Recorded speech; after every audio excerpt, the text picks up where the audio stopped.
இந்த நாளின் தியானத்திற்காக நான் வேதத்திலிருந்து ஒரு பகுதியை எடுத்து உங்களுக்காக வாசிக்க விரும்புகின்றேன். தொடர்ந்து இந்த லெந்து நாட்களில் பலவிதமான செய்திகளை நீங்கள் கேட்டுக்கொண்டிருக்கிறீர்கள். செய்திகளை கேட்பதோடு கூட மட்டுமல்லாமல் இந்த செய்தி உங்கள் வாழ்க்கையில் கிரியை செய்வதற்கு நீங்கள் இடம் கொடுக்க வேண்டும். கேட்ட செய்தியை திரும்ப திரும்ப நீங்கள் தியானித்து உங்கள் வாழ்க்கைக்கு அபியாசப்படுத்தும் பொழுதுதான் அந்த செய்தி உங்களுக்கு ஆசீர்வாதமாக இருக்கும். இந்த நாளிலும் கூட நாகூம் தீர்க்க தரிசன புத்தகத்திற்கு உங்கள் வேதத்தை திருப்பிக் கொள்ள வேண்டும் என்று சொல்லி நான் விரும்புகின்றேன். 1081வது பக்கம் நாகூம் தீர்க்க தரிசன புத்தகம் 1ஆம் அதிகாரம் 15வது வசனத்தை வாசிக்க விரும்புகின்றேன். இதோ சமாதானத்தை கூறுகிற சுவிசேஷனுடைய கால்கள் மலைகளின் மேல் வருகிறது. யூதாவே, உன் பண்டிகைகளை ஆசரி, உன் பொருத்தனைகளை செலுத்து.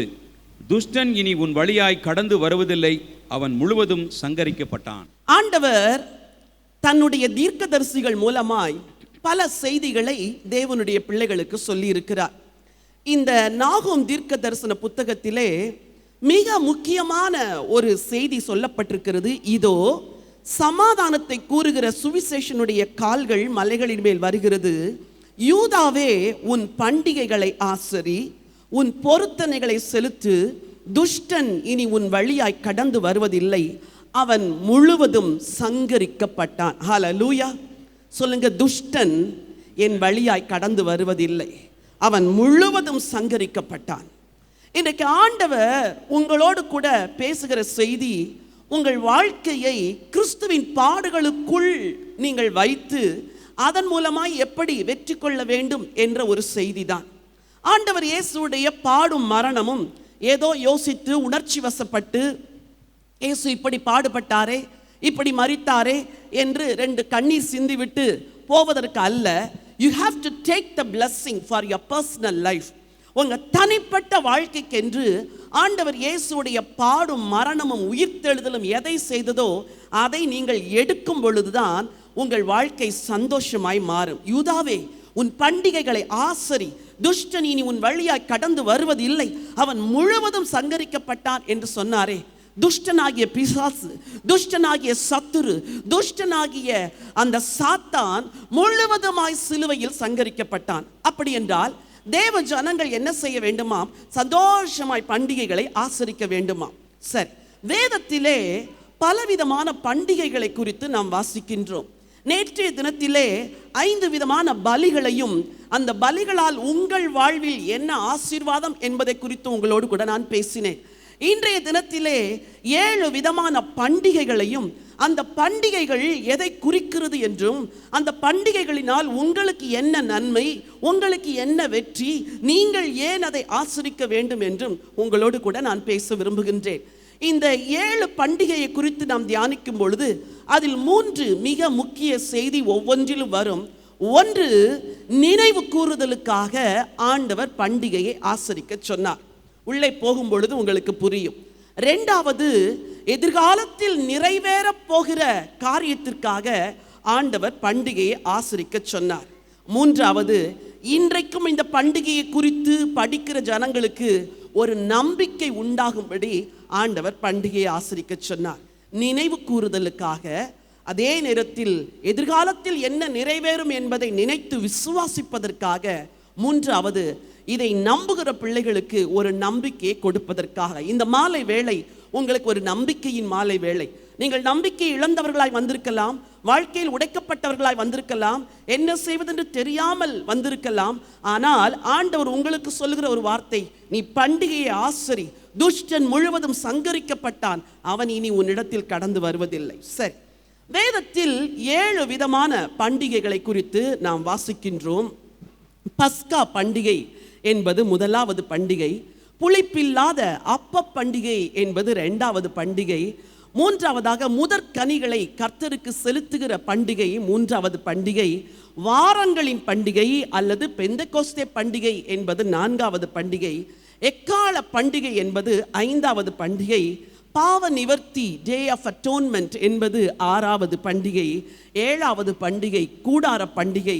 8வது ஒரு பண்டிகை, அது ஓய்வு நாளின் பண்டிகை. ஒருவேளை இருக்கிற நேரத்திலே சுருக்கமாய் உங்களோடு கூட இந்த பண்டிகையின் பொருள் என்ன, இதை ஏன் இஸ்ரவேலர்கள் ஆசரித்தார்கள், நமக்கு அது என்ன சொல்லுகிறது என்பதை இன்றைக்கு நான் உங்களோடு கூட பகிர்ந்து கொள்ள விரும்புகிறேன். என்னோடு கூட லேவியராகமத்தின் புத்தகம் 23ஆம் அதிகாரத்திற்கு உங்கள் வேதத்தை திருப்பிக் கொள்ளுங்கள். புக் ஆஃப் லெவிட்டிகஸ் சாப்டர் 23, லேவியராகமம் 23ஆம் அதிகாரம் 4 வாசியுங்கள். சபை கூடி வந்து பரிசுத்தமாய் ஆசரிக்கும்படி நீங்கள் குறித்த காலத்தில் கூற வேண்டிய கர்த்தரின் பண்டிகைகளாவன, 1ஆம் மாதம் 14ஆம் தேதி அந்தி நேரமாகிற வேளையிலே கர்த்தரின் பஸ்கா பண்டிகையும். சரி, ஆண்டவர் இஸ்ரவேலரை வனாந்திரத்தில் அழைத்து வரும் பொழுது அவர்களுக்கு தேசத்துக்கான சட்டங்களை கொடுத்தார். எவ்வளவு ஒரு அருமையான ஆண்டவர் பாருங்கள். ஒரு தேசத்தின் சட்டமே ஆண்டவரால் கொடுக்கப்பட்டது. ஏனெனில் இஸ்ரவேல் ஒரு ஆவிக்குரிய தேசம். ஆகவே அவர்களுக்கு ஆவிக்குரிய சட்டங்களை தேசத்திற்கென்று கொடுத்தார். அதே நேரத்தில் ஆவிக்குரிய சட்டங்களை ஆராதனைக்கென்றும் தேவனை தொழுது கொள்வதற்கென்றும் கொடுத்தார். இந்த சட்டம் வசனம் சொல்லுகிறது, 1ஆம் மாதம் 14ஆம் தேதி அந்தி நேரமாகிய வேளையிலே கர்த்தரின் பஸ்கா பண்டிகையை ஆசரிக்க வேண்டும் என்று சொன்னார். என்ன பஸ்கா பண்டிகை, ஏன் பஸ்கா பண்டிகையை ஆசரிக்க வேண்டும் என்று ஆண்டவர் சொல்லுகிறார் என்று நாம் யோசிப்போம் என்றால், ஒரு காரியத்தை நினைவு கூறும்படி ஆண்டவர் பஸ்காவை ஆசரிக்க சொன்னார். எதை நினைவு கூறும்படி? நீங்கள் எல்லாரும் இஸ்ரவேல் ஜனங்களே, நீங்கள் எல்லாரும் எகிப்திலே அடிமைகளாக இருந்தீர்கள். அந்த அடிமைத்தனத்தில் கண்ணீரோடு கவலையோடு கூட நீங்கள் ஒவ்வொரு நாளையும் கழித்தீர்கள். நான் உங்கள் அடிமைத்தனத்தின் நுகத்தடிகளை உங்களை விட்டு நீக்கி நான் எகிப்திலிருந்து உங்களை விடுதலை செய்தேன் என்று ஆண்டவர் சொல்லி அந்த பஸ்காவை நினைவு கூறும்படி ஆண்டவர் சொன்னார். வாசிக்கலாம். யாத்திராகமத்தின் புத்தகத்திற்கு உங்கள் வேதத்தை திருப்பிக் கொள்ளுங்கள். ஒரு வசனத்தை நான் வாசிக்க விரும்புகிறேன். 2ஆம் அதிகாரம் 23வது வசனம், 24வது வசனம். சில காலம் சென்ற பின் எகிப்தின் ராஜா மரித்தான். இஸ்ரவேல் புத்திரர் அடிமைத்தனத்தினால் தவித்து முறையிட்டு கொண்டிருந்தார்கள். அவர்கள் அடிமைத்தனத்திலிருந்து முறையிடும் சத்தம் தேவ சந்நிதியில் எட்டினது. தேவன் அவர்கள் பெருமூச்சை கேட்டு தாம் ஆபிரகாமோடும் ஈசாக்கோடும் யாக்கோபோடும் செய்த உடன்படிக்கையை நினைவு கூர்ந்தார். தேவன் இஸ்ரவேல் புத்திரரை கண்ணோக்கினார். தேவன் அவர்களை நினைத்தருளினார். இஸ்ரவேல் புத்திரர் எகிப்திலே அடிமைத்தனத்தில் தவித்துக் கொண்டிருந்தார்கள். வசனம் சொல்கிறது, அடிமைத்தனத்தினால் தவித்து முறையிட்டுக் கொண்டிருந்தார்கள். அடிமைத்தனத்திலிருந்து முறையிடும் சத்தம் தேவ சந்நிதியில் எட்டியது. தேவ ஜனங்களுடைய வாழ்க்கையில் நெருக்கம், தேவ ஜனங்களுடைய வாழ்க்கையில் ஒடுக்கம், அடிமைத்தனத்தினால் தவித்து ஆண்டவரை நோக்கி முறையிட்டுக் கொண்டிருந்தார்களாம். வசனம் சொல்கிறது, முறையிட்டு கொண்டே இருந்தார்கள் என்று அல்ல, முறையிட்டு கொண்டிருந்தார்கள். தேவன் அவர்கள் பெருமூச்சை கேட்டு தான் ஆபிரகாமோடும் ஈசாக்கோடும் யாக்கோபோடும் செய்த உடன்படிக்கையை நினைவு கூர்ந்தார். தேவன் இஸ்ரவேல் புத்திரரை கண்ணோக்கினார். தேவன் அவர்களை நினைத்தருளினார். ஹல்லேலூயா. ஆண்டவர் ஆபிரகாம் மரித்து போய்விட்டார், ஈசாக்கு மரித்து போய்விட்டார், யாக்கோபு மரித்து போய்விட்டார், அவருக்கு நாம் வாக்கு செய்தோம், அதையெல்லாம் இப்பொழுது நினைக்க வேண்டாம் என்று தேவன் நினைக்கவில்லை. ஆபிரகாமோடும் ஈசாக்கோடும் யாக்கோபோடும் செய்த வார்த்தையை நினைத்தருளினாராம். நினைத்தருளி என்ன செய்தார்? அவர்களை அடிமைத்தனத்திலிருந்து விடுதலை செய்ய தேவன் தீர்மானம் செய்தார். அதற்காக ஒரு நியமனத்தை ஆசரிக்கும்படி சொன்னார். என்னோடு கூட யாத்திராகமம் 12ஆம் அதிகாரத்திற்கு வேதத்தை திருப்பிக் கொள்ளுங்கள். பஸ்கா பண்டிகையை அவர்கள் எப்படி ஆசரிக்க வேண்டும், பஸ்காவை எப்படி ஆசரிக்க வேண்டும், முதல் பஸ்கா எப்படி ஆசரிக்கப்பட்டது என்று யாத்திராகமம் 12ஆம் அதிகாரத்திலே நாம் வாசிக்கிறோம். 3வது வசனம். நீங்கள் இஸ்ரவேல் சபையார் யாவரையும் நோக்கி, இந்த மாதம் 10ஆம் தேதியில் வீட்டு தலைவர்கள் வீட்டுக்கு ஒரு ஆட்டுக்குட்டியாக ஒவ்வொருவரும் ஒவ்வொரு ஆட்டுக்குட்டியை தெரிந்து கொள்ள கடவர்கள். ஆண்டவர் சொன்னார், நான் உங்களுக்கு ஒரு ஆசரிப்பை செய்ய விரும்புகிறேன். நீங்கள் எல்லாரும் வீட்டுக்கு ஒரு ஆட்டுக்குட்டியை தெரிந்து கொள்ள வேண்டும் என்று. நான் 3 காரியத்தை சொன்னேன். நினைவு கூறும்படி பஸ்கா ஆசரிக்க வேண்டும், நிறைவேறுதலை நினைத்து ஆசரிக்க வேண்டும், நம்பிக்கையோடு ஆசரிக்க வேண்டும். இந்த ஜனங்கள் அன்றைக்கு ஒரு விடுதலைக்காக ஒரு ஆட்டுக்குட்டியை தெரிந்தெடுத்தார்களாம். இது இயேசு கிறிஸ்துவின் வாழ்க்கையில் எப்படி நிறைவேறியது? இன்றைக்கு இந்த 7 பண்டிகைகளுமே இயேசு எப்படி நிறைவேற்றினார், எப்படி நிறைவேற்ற போகிறார் என்றும் உங்களோடு கூட பகிர்ந்து கொள்ள போகிறேன். இதில் முக்கியமாக 4 பண்டிகைகள் ஏற்கனவே நிறைவேறி முடிந்தாகிவிட்டது. மீதி இருக்கிற 3 பண்டிகைகள் இனிமேல் நிறைவேறப் போகிறது. நம்முடைய ஆண்டவர் தீர்க்க தரிசனங்களை நிறைவேற்ற வந்தார், நியாயப்பிரமாணத்தை நிறைவேற்ற வந்தார். தேவன் பழைய ஏற்பாட்டில் எதையெல்லாம் சொன்னாரோ அதை எல்லாம் நிறைவேற்ற வந்தார். அதே போல உங்கள் வாழ்க்கையிலே ஆண்டவர் எதை எதை சொன்னாரோ எல்லாவற்றையும் நிறைவேற்றுவதற்கு உண்மையுள்ளவராயிருக்கிறார். ஹல்லேலூயா. ஒரு உண்மையுள்ள தேவன் சொன்னார், பஸ்கா ஆட்டுக்குட்டியை நீங்கள் மாதத்தின் 10ஆம் தேதி தெரிந்து கொள்ள வேண்டும். இதன் நிறைவேறுதல் எப்படி நடந்தது என்றால், மார்க் எழுதின சுவிசேஷம் 11ஆம் அதிகாரத்தில் ஆண்டவர் இயேசு கிறிஸ்து எருசலேமுக்கு பவனியாய் வருகிறார். இந்த 10ஆம் நாள் என்று சொல்லப்படுகிறதே, அதே நாளில்தான் ஆண்டவர் இயேசு பஸ்கா ஆட்டுக்குட்டியாக பலியாகும்படி அவர் எருசலேமுக்கு பிரவேசிக்கிறார். இரண்டாவதாக, இந்த ஆட்டுக்குட்டியை பரிசோதிக்க வேண்டும் என்று வேதம் சொல்லுகிறது. 12ஆம் அதிகாரம் 5வது வசனத்தை வாசியுங்கள். அந்த ஆட்டுக்குட்டி பழுதற்றதும் ஆணும் 1 வயது உள்ளதுமாய் இருக்க வேண்டும். அந்த ஆட்டுக்குட்டி பழுதற்றதும் ஆணும் 1 வயது உள்ளதுமாய் இருக்க வேண்டும். செம்மறி ஆடுகளிலாவது வெள்ளாடுகளிலாவது அதை தெரிந்து கொள்ளலாம். அதை இந்த மாதம் 14ஆம் தேதி வரைக்கும் வைத்திருந்து இஸ்ரவேல் சபையின் ஒவ்வொரு கூட்டத்தாரும் சாயங்காலத்தில் அதை அடித்து, நல்லா கவனிங்க, 10ஆம் தேதியிலிருந்து 14ஆம் தேதி வரைக்கும் இந்த ஆட்டுக்குட்டியை பரிசோதிக்க வேண்டுமாம். என்ன பரிசோதிக்க வேண்டும்? இதில் ஏதாவது பழுது இருக்கிறதா? இதில் ஏதாவது வியாதி இருக்கிறதா? அது ஊனா இருக்கிறதா? அது குருடா இருக்கிறதா? முடமா இருக்கிறதா என்று பரிசோதிக்க வேண்டுமாம். ஏன் தெரியுமா? பழுதற்ற ஆட்டுக்குட்டியைத்தான் ஆண்டவருக்கு பலி செலுத்த வேண்டும். அவர்கள் பரிசோதிக்கிறார்கள். நம்முடைய ஆண்டவர் இயேசு பரிசோதிக்கப்பட்டார். யாரால் பரிசோதிக்கப்பட்டார்? அன்னாவால் பரிசோதிக்கப்பட்டார், காய்பாவால் பரிசோதிக்கப்பட்டார், அங்கே பிலாத்துவினால் பரிசோதிக்கப்பட்டார், ஏரோதுவினால் பரிசோதிக்கப்பட்டார். முடிவு என்ன? லூக்கா எழுதின சுவிசேஷம் 23ஆம் அதிகாரம் 4வது வசனத்தை நான் வாசிக்க விரும்புகிறேன். அப்பொழுது பிலாத்து பிரதான ஆசாரியர்களையும் ஜனங்களையும் நோக்கி, இந்த மனுஷனிடத்தில் நான் ஒரு குற்றத்தையும் காணவில்லை என்றான். அப்பொழுது பிலாத்து இயேசுவை பரிசோதிக்கிறார். பரிசோதித்து இந்த மனுஷனிடத்தில் நான் ஒரு குற்றத்தையும் காணவில்லை என்று சொல்லுகிறார். பேதுரு தன்னுடைய நிருபத்தில் எழுதும் பொழுது, குற்றமில்லாத மாசற்ற ஆட்டுக்குட்டியாகிய கிறிஸ்துவின் விலையேறப்பெற்ற இரத்தத்தினாலே மீட்கப்பட்டீர்கள் என்று அறிந்திருக்கிறீர்களே. இதை இன்றைக்கு ஏன் சொல்லுகிறேன்? பஸ்கா என்பது ஒரு பண்டிகை. அந்த பண்டிகைக்கு அன்று எப்படி ஆட்டுக்குட்டி தெரிந்தெடுத்து கொள்ளப்பட்டதோ அதே போல கிறிஸ்து தெரிந்து கொள்ளப்பட்டார். அந்த ஆட்டுக்குட்டியை பரிசோதித்தது போலவே கிறிஸ்து பரிசோதிக்கப்பட்டார். அந்த ஆட்டுக்குட்டி கொல்லப்பட வேண்டும் என்று யாத்திராகமம் 12:6-11 சொல்லுகிறது. ஆண்டவராகிய இயேசு கிறிஸ்து சிலுவையிலே அறையப்பட்டு கொலை செய்யப்பட்டார். அந்த ஆட்டுக்குட்டியின் ரத்தம் வீட்டின் வாசல்களிலும் நிலைக்கால்களிலும் பூச வேண்டும் என்பது தேவனுடைய கட்டளை. கிறிஸ்து இயேசுடைய ரத்தம் 7 முறை சிந்தப்பட்டது என்று நான் உங்களுக்கு சொன்னேன். கடைசியிலே அந்த ஆட்டுக்குட்டியின் மாம்சத்தை புசிக்க வேண்டும் என்று சொன்னார். கிறிஸ்து தன்னுடைய பஸ்கா பண்டிகையின் அன்றைக்கு இரவிலே அப்பத்தை பிட்டு, இது என்னுடைய சரீரமாக இருக்கிறது, இதை வாங்கி புசியுங்கள் என்று சொன்னார். ஆண்டவர் இயேசு எல்லா பண்டிகையையும் நிறைவேற்றுவதற்கு வந்தார். இந்த பஸ்கா பண்டிகையின் மிக முக்கியமான 2 பொருள். ஒன்று, ரத்தம் பூசப்பட வேண்டும். 2வது, மாம்சம் புசிக்கப்பட வேண்டும். எனக்கு அன்பானவர்களே, பஸ்கா பண்டிகை உங்களுக்கு எதை சொல்லிக் கொடுக்கிறது தெரியுமா? இந்த ஆட்டுக்குட்டியின் ரத்தத்தினாலே அன்றி வேறு எதனாலும் உங்களுக்கு விடுதலை இல்லை. இன்றைக்கு உங்கள் குடும்பங்களிலே பலவிதமான பிரச்சனைகள், பலவிதமான போராட்டங்கள், சத்துருடைய கிரியைகள், நீங்கள் அடிமைத்தனத்தில் அன்றைக்கு இஸ்ரவேலர் தவித்து முறையிட்டு கொண்டிருந்தது போல முறையிட்டு கொண்டிருக்கிறீர்கள். உங்களுக்கு விடுதலை எதிலிருந்து வரும் தெரியுமா? இந்த ஆட்டுக்குட்டியின் ரத்தத்தினாலே. எதை விசுவாசிக்க வேண்டும்? இந்த ரத்தத்தை விசுவாசிக்க வேண்டும். எதை நம்ப வேண்டும்? இந்த ரத்தத்தை நம்ப வேண்டும்.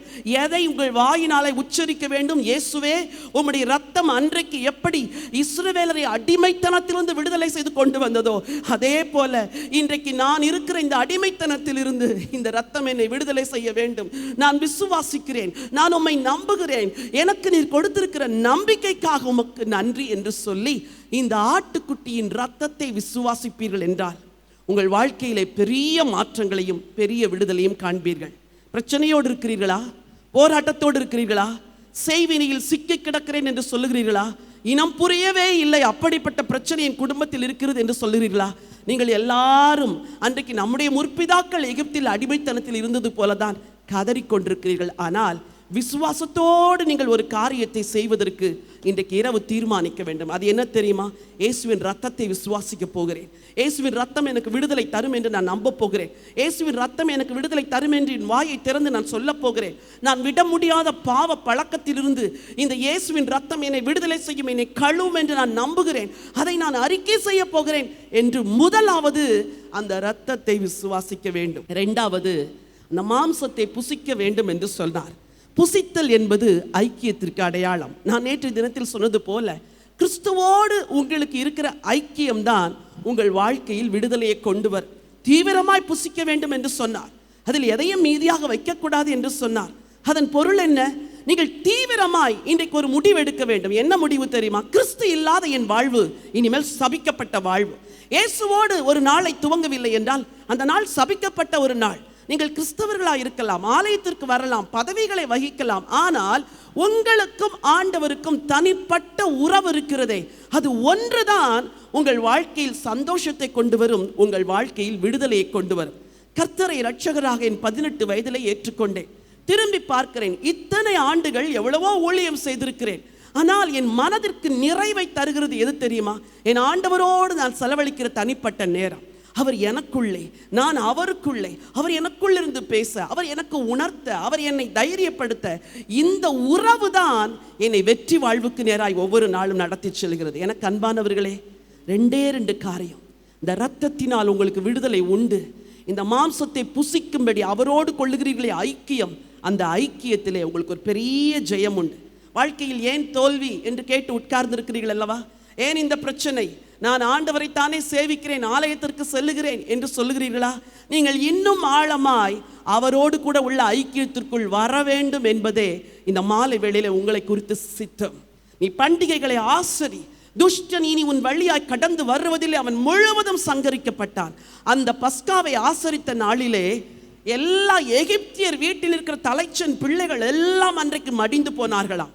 தேவன் எகிப்தின் தேவர்கள் மேல் நீதியை செலுத்தினார் என்று வாசிக்கிறோம். ஆனால் இஸ்ரவேலருடைய ஒரு வீட்டில் கூட ஒரு தலைச்சன் பிள்ளை கூட மரித்து போகவில்லை. கர்த்தர் உங்களை காக்கிற தேவனாயிருக்கிறார். கர்த்தர் உங்களை ஆதரிக்கிற தேவனாயிருக்கிறார். இந்த இரத்தத்தில் வல்லமை உண்டு. இந்த மாம்சத்தில் நீங்கள் ஐக்கியம் கொள்ளும் பொழுது உங்களுக்கு வாழ்வில் நிறைவு உண்டு. ஒரு பாடலின் 2 கவிகளை பாட விரும்புகிறேன். பரிசுத்தம் பெற வந்திட்டீர்களா, ஒப்பில்லா திரு ஸ்நானத்தினால், பாவதோஷம் நீங்க நம்பினீர்களா, ஆட்டுக்குட்டியின் இரத்தத்தினால். பரிசுத்தம் பெற வந்திட்டீர்களா, ஒப்பில்லா திரு ஸ்நானத்தினால், பாவதோஷம் நீங்க நம்பினீர்களா, ஆட்டுக்குட்டியின் இரத்தத்தினால். மாசில்லா சுத்தமா திரு புண்ணிய தீர்த்தத்தினால், குற்றம் நீங்கி விட குணமாறிற்றா, ஆட்டுக்குட்டியின் இரத்தத்தினால். சொல்லுங்கள் எல்லாரும், மாசில்லா சுத்தமா திரு புண்ணிய தீர்த்தத்தினால், விட குணமாறிற்றா, ஆட்டுக்குட்டியின் இரத்தத்தினால். பரலோக சிந்தை அணிந்தீர்களா, வல்ல மீட்பதயாழத்தினால், மறுஜன்ம குணமடைந்தீர்களா, ஆட்டுக்குட்டியின் இரத்தத்தினால். மாசில்லா சுத்தமா திரு புண்ணிய தீர்த்தத்தினால், குற்றம் நீங்கி விட குணமாறிற்றா, ஆட்டுக்குட்டியின் இரத்தத்தினால். மணவாளன் வர கழிப்பீர்களா, தூய நதியின் ஸ்நானத்தினால், மோட்சக்கரை ஏறி சுகிப்பீர்களா, ஆட்டுக்குட்டியின் இரத்தத்தினால்.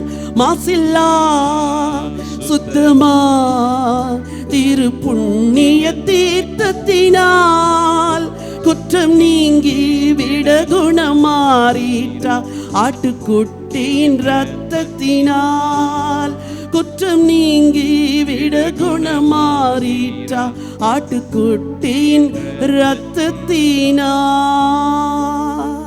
அடிமைத்தனத்திலிருந்து விடுதலையும் ஆசீர்வாதமான கானானுக்கு பயணமும் ஆட்டுக்குட்டியின் இரத்தத்தினால் உண்டாகும். இன்றைக்கும் நீங்கள் அதை கொண்டாடும் பொழுது, அந்த பஸ்காவை நீங்கள் ஆசரித்து விசுவாசிக்கும் பொழுது உங்கள் வாழ்க்கையிலே விடுதலை.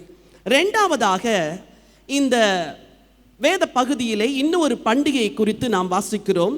லேவியராகம புத்தகம் 23ஆம் அதிகாரம் 6-8 வரைக்கும். அந்த மாதம் 15ஆம் தேதியிலே கர்த்தருக்கு புளிப்பில்லா அப்ப பண்டிகையுமாய் இருக்கும். 7 நாள் புளிப்பில்லா அப்பங்களை புசிக்க வேண்டும். அந்த நாள் 15ஆம் தேதியிலே கர்த்தருக்கு எதை ஆசரிக்க வேண்டுமா?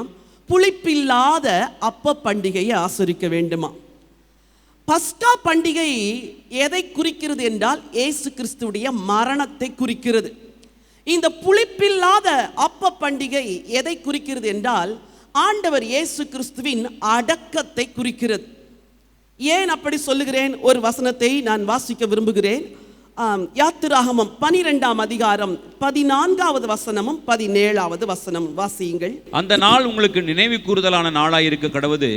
அதை கர்த்தருக்கு பண்டிகையாக ஆசரிப்பீர்களாக. அதை உங்கள் தலைமுறை தோறும் நித்திய நியமமாக ஆசரிக்க கடவீர்கள். 15 புளிப்பில்லா அப்பத்தை 7 நாளளவும் புசிக்க கடவீர்கள். முதலாம் நாளில் தானே புளித்த மாவை உங்கள் வீடுகளிலிருந்து நீக்க வேண்டும். முதலாம் நாள் தொடங்கி 7ஆம் நாள் வரைக்கும் புளித்த அப்பம் புசிக்கிறவன் எவனோ அந்த ஆத்மா இஸ்ரவேலிலிருந்து அறுப்புண்டு போவான். 34வது வசனம். பிசைந்த மா புளிக்கும் முன் ஜனங்கள் அதை பாத்திரத்துடனே தங்கள் வஸ்திரங்களில் கட்டி தங்கள் தோள் மேல் எடுத்துக்கொண்டு போனார்கள். சரி, இயேசு கிறிஸ்து மரித்து அடக்கம் செய்யப்பட்டார். அவர் மரித்த நாட்களிலே அவரை போலவே சிலர் சிலுவையிலே அறையப்பட்டிருந்தார்கள். ரோம அரசாங்கம் கொடுமையான ஒரு அரசாங்கம்.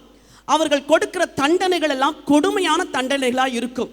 அந்நாட்களிலே கிபி 71-72 அந்நாட்களிலே ஒரு கூட்ட மக்கள் ரோம அரசாங்கத்துக்கு விரோதமாய் எழும்பி நின்ற போது 1,20,000 பேர் அந்த ரோம அரசுக்கு விரோதமாய் எழும்பி நின்றார்களாம்.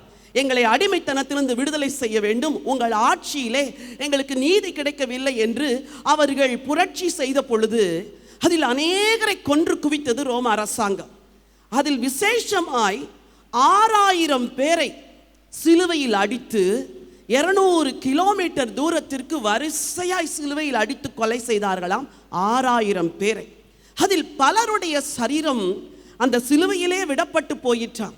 பறவைகள் வந்து கொத்தி அந்த மாம்சத்தை பீய்த்து கொண்டு போகிற அளவுக்கு அவ்வளோ ஒரு கொடூரமான ஒரு மரணத்தை அந்த 6,000 பேருக்கும் ரோம அரசாங்கம் கொடுத்ததாம்.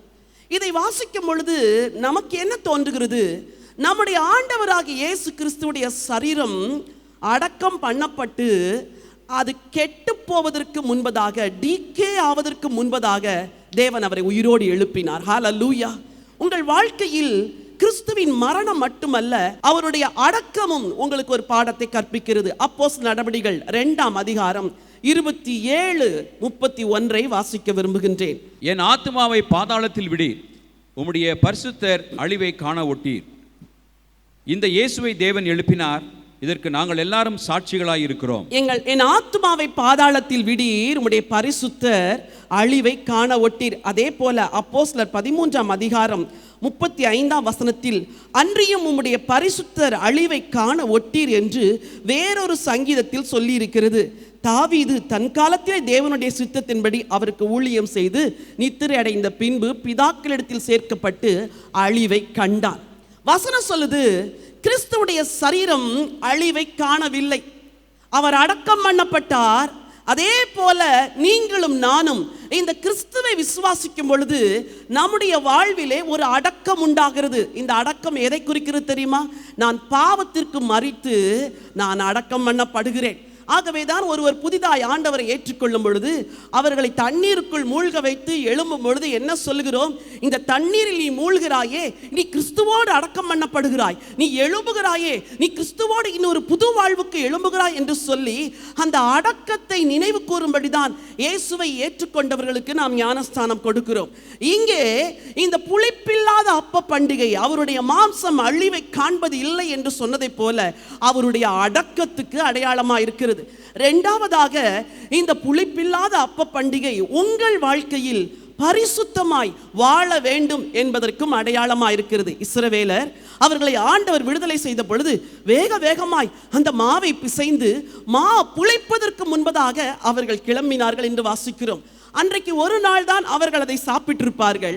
அடுத்த நாளிலிருந்து ஆண்டவர் வானத்திலிருந்து மன்னாவை பொழிய வைத்தார். ஹல்லேலூயா. என் அன்பு தேவனுடைய பிள்ளைகளே, உங்கள் வாழ்க்கையோடு கூட பேசுகிற இந்த புளிப்பில்லாத அப்ப பண்டிகையின் பொருள் என்ன தெரியுமா? நீங்கள் புளிப்பற்றவர்களாய் வாழ வேண்டும். வேதத்தில் இன்னும் பல இடங்களில் கசப்பு, துர்க்குணம் என்ற புளிப்பு உங்களிலே இருக்கக்கூடாது. பஸ்காவை புளிப்பில்லாத அப்பத்தோடு ஆசரிப்பதன் அடையாளம் என்ன தெரியுமா? உங்கள் வாழ்க்கை சுத்தமாக இருக்க வேண்டும். இந்த மாலை வேளையிலே உங்கள் இருதயத்தில் கையை வைத்து சொல்லுங்கள், நான் எல்லாரோடும் சமாதானமாக இருக்கிறேன் என்று சொல்ல முடியுமா? நான் எல்லாரோடும் பேசுகிறேன் என்று சொல்ல முடியுமா? சிலரிடத்தில் உங்களுக்கு சமாதானம் இல்லை. சிலரோடு பேசி பல வருஷங்கள் ஆயிருக்கிறது. எதற்கு இந்த லெந்து பண்டிகை? எதற்கு இந்த லெந்து கால ஒடுக்க கூட்டங்கள்? நாம் ஆண்டவரிடத்தில் சீர்படுவதற்கு, ஆண்டவரிடத்தில் நெருங்கி சேர்வதற்கு நீங்கள் புளிப்பில்லாதவர்களாய் புதிதாய் பிசைந்த மாவாய் இருக்க வேண்டும் என்று பவுல் எழுதுகிறாரே. இந்த மாலை வேளையில் இந்த புளிப்பிதான அப்ப பண்டிகை உங்களுக்கு ஒரு தீர்மானத்தை எடுக்க சொல்கிறது. என் இருதயத்தில் இருக்கிற புளிப்புகளை வெளியே அகற்றுகிறேன், என் இருதயத்தில் இருக்கிற கசப்புகளை வெளியே அகற்றுகிறேன். சிலருக்கு வெளியே இருக்கிறவர்கள் மேலெல்லாம் கசப்பு கிடையாது. மனைவியின் மேல் கசப்பு, கணவன் மேல் கசப்பு, உடன் பிறந்தாரோடு கூட கசப்பு, அண்டை வீட்டாரோடு கசப்பு. பிள்ளைகளிடத்தில் பேசாத பெற்றோர்கள் எவ்வளவு பேர் இருக்கிறார்கள் தெரியுமா? பெற்றோரிடத்தில் பேசாத பிள்ளைகள் எவ்வளவு பேர் இருக்கிறார்கள் தெரியுமா? என் அன்புக்குரியவர்களே, ஒரு பஸ்காவை ஆசரிக்க சொன்னவர் ஒரு புளிப்பில்லாத அப்ப பண்டிகையும் ஆசரிக்க சொன்னார். அது உங்கள் சுத்த வாழ்வுக்கு அடையாளமாக இருக்கிறது. நான் கிறிஸ்துவோடு கூட அடக்கம் பண்ணப்பட்டு விட்டேன்.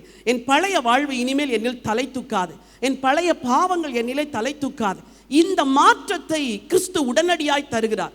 நான் என்னுடைய வாழ்க்கையை யோசித்து பார்க்கிறேன். 18 வயதில் இயேசுவை ஏற்றுக்கொண்டேன் என்று சொன்னேனே, கர்த்தரை ஏற்றுக்கொண்ட அடுத்த நாளிலிருந்தே என் வாழ்வில் பெரிய மாற்றம். எதையெல்லாம் நான் விரும்பி தவறாக செய்தேனோ அதையெல்லாம் அதே நாளிலே விட ஆண்டவர் உதவி செய்தார். எல்லாவற்றையும் வெறுக்க உதவி செய்தார். உலகத்தை வெறுக்க உதவி செய்தார். மாம்சத்தை வெறுக்க உதவி செய்தார்.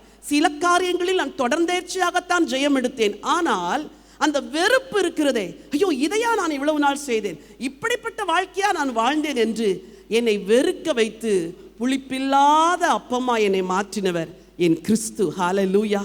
அதே ஆண்டவர் இந்த மாலை வேளையிலே வாருங்கள், புளிப்பில்லாத அப்ப பண்டிகையை ஆசரிக்க உங்கள் பழைய சுபாவங்களை நீங்கள் களைந்து விட்டு கிறிஸ்துவோடு அடக்கம் பண்ணப்பட்டவர்களாய் உங்களை எண்ணிக்கொண்டு புளிப்பில்லாத பரிசுத்த வாழ்வு வாழுங்கள் என்று சொல்லி உங்களை அழைக்கிறார்.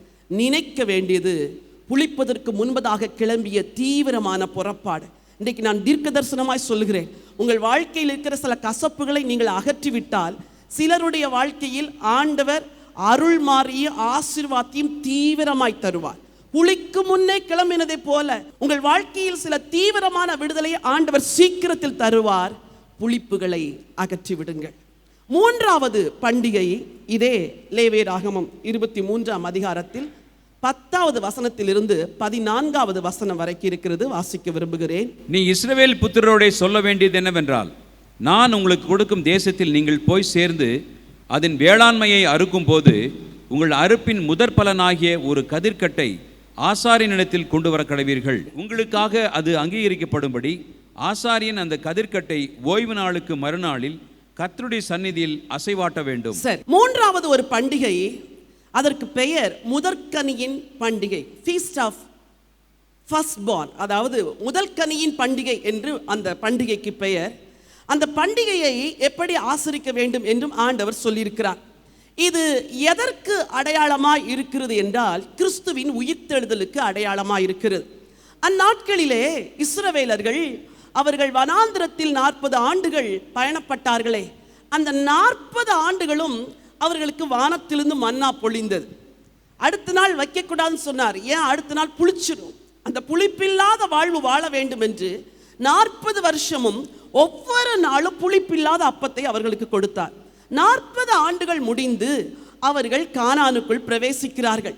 அப்பொழுது ஆண்டவர் சொன்னார், நீங்கள் கானானுக்குள் பிரவேசித்த உடனே நீங்கள் விதைத்து அறுக்கிற அந்த அறுப்பில் முதல் கதிர்க்கட்டை கொண்டு வந்து அசைவாட்டும் பலியாய் கொடுக்க வேண்டும் என்று சொன்னார்.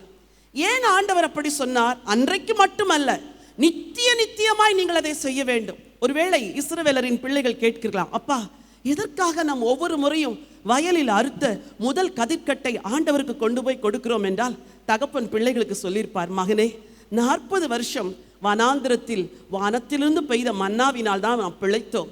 நம்மை ஆண்டவர் வாக்கு பண்ணினபடி கானானுக்குள் கொண்டு வந்தார். இந்த கானானுக்குள் வந்த பிறகு நாங்கள் கர்த்தருடைய வார்த்தையின்படியே அங்கு விதைத்து அறுத்து முதற்கனியை ஆண்டவருக்கு கொண்டு போய் கொடுத்தோமே, அதை மறக்காமல் நினைக்கும்படி நாங்கள் இன்றைக்கு செய்கிறோம். ஆண்டவர் சொன்னார், இந்த பண்டிகைகளை வருஷந்தோறும் ஆசரிக்க வேண்டும், நீ மறக்கவே கூடாது. நீ வனாந்திரத்தில் நடந்து வந்து முதல் கதிரை அறுத்தாயே, அந்த நாளை நீ மறக்கவே கூடாது. இன்னைக்கு உங்கள் எல்லாருக்கும் ஆண்டவர் என்ன தெரியுமா சொல்லுகிறார்? இந்த முதற்கனியின் பண்டிகை நீங்கள் உங்கள் வாழ்வில் முதற் பலனை ஆண்டவருக்கு கொடுக்க வேண்டும். இங்கு அமர்ந்திருக்கிற எல்லா பெற்றோரும் கர்ப்பம் திறந்து பிறந்த உங்கள் முதல் பிள்ளையை கர்த்தருக்குத்தான் அர்ப்பணிக்க வேண்டும். இந்த முதற்கனி இயேசுடைய உயிர்த்தெழுதலை சொல்லுகிறது. ஆண்டவர் இயேசு மரித்து உயிர்த்தவர்களில் முதற்பேரானார் என்று சொல்கிறது. ஓரிரு வசனங்களை வாசிக்க விரும்புகிறேன். 1 கொரிந்தியர் 15ஆம் அதிகாரம் 4வது வசனத்தை வாசியுங்கள். அடக்கம் பண்ணப்பட்டு வேத வாக்கியங்களின்படி 3ஆம் நாளில் உயிர்த்தெழுந்து. அடக்கம் பண்ணப்பட்டு வேத வாக்கியங்களின்படி 3வது நாள் உயிர்த்தெழுந்தார். 20வது வசனம், கிறிஸ்துவோ மரித்தோரிலிருந்து எழுந்து நித்திரை அடைந்தவர்களில் முதல் பலனானார். நித்திரை அடைந்தவர்களில் முதற் பலனானார். அந்த முதற் கதிர்க்கட்டு இருக்கிறதே, அது இயேசுவுக்கு அடையாளம். முதல் கதிர்க்கட்டை கொண்டு தேவ சன்னிதானத்திலே கொடுக்க சொன்னாரே, மரித்தோரில் உயிர்த்தெழுந்தவர்களில் முதலானவர் கிறிஸ்து. அந்த முதற் கதிர்க்கட்டையை ஒருவர் கொண்டு கொடுக்கும் பொழுது சொல்லுவார்களாம், ஐயா இந்த முதலில் விளைந்ததே இதை கொண்டு வந்து விட்டேன், இன்னும் ஒரு 50 நாட்களுக்கு பிறகு மீதி கதிர்க்கட்டுகள் எல்லாம் வளர்ந்து விடும். 50 நாட்கள் கழித்து அந்த கதிர்க்கட்டுகள் எல்லாம் ஒன்று போல வளர்ந்து விடுமா. அந்த 50வது நாளிலே அறுவடை செய்து மீதி கதிர்க்கட்டை நான் வந்து கொடுக்கிறேன் என்று ஆசாரியனிடத்தில் சொல்லிவிட்டு போக வேண்டுமாம் அந்த கதிர்களை படைக்கிறவர். என்ன ஒரு அற்புதத்தின் தேவன் பாருங்கள். கிறிஸ்து இயேசு முதலாய் உயிர்த்தெழுந்து பரலோகத்திற்கு சென்ற பிறகு பிதாவினிடத்தில் சொல்லியிருப்பார், பிதாவே 50வது நாள் நான் இன்னும் அநேக கதிர்க்கட்டுகளை கொண்டு வந்து உம்முடைய சன்னிதானத்திலே வைக்கிறேன் என்று இயேசு சொன்னது போலவே 50வது நாள் ஆவியின் அருள் மாறி ஊற்றப்பட்ட பொழுது 3000 பேர் ரட்சிக்கப்பட்டார்கள். முதற் பலனாய் கிறிஸ்து வந்தது போல அதை அடுத்து அநேக ஆத்துமாக்கள் தேவ ராஜ்யத்தில் சேர்க்கப்பட்டது. இந்த முதற்கனியின் பண்டிகை நமக்கு எதை சொல்லுகிறது தெரியுமா?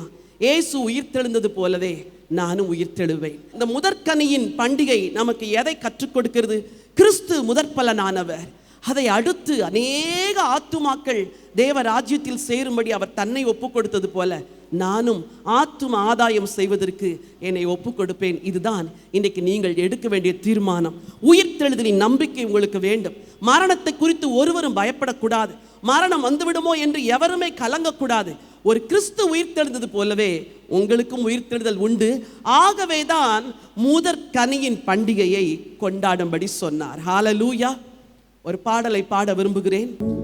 ஓர் 1000 அன்பை கண்டாலும் உம் அன்புக்கு இணையாகுமோ?